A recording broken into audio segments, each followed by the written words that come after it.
Who is the Holy Spirit? Well, there's a lot to that. But I like to say that the Holy Spirit is Jesus without boundaries and limitations. The Holy Spirit is Jesus on the cloud, as you would put it in technical terms, like technology.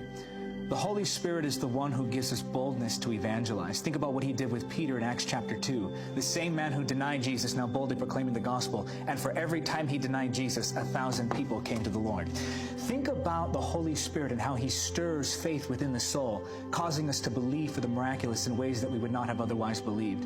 The Holy Spirit is the one who helps us to pray, because no man or woman, no matter how anointed they are, knows the way into the presence of God. Only the Holy Spirit knows the way into the presence.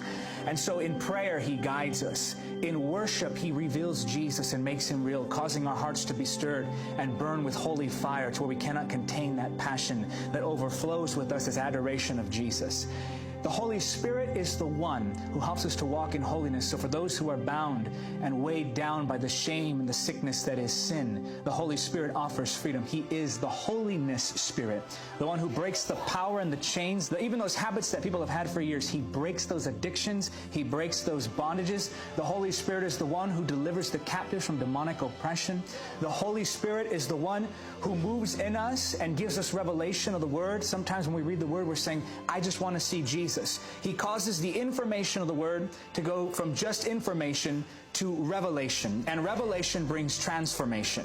The Holy Spirit is the one who goes with us and gives us the words to speak when we don't know what we should say. In those moments where we're saying, Holy Spirit, help me. I don't know how to win this one to the Lord. I don't know how to speak. The Holy Spirit will stir within you words that come straight from the Father. The Holy Spirit is the one who opens the heart of the sinner, causing them to go from stubborn, stone-hearted individuals to people who bow before Jesus as Lord.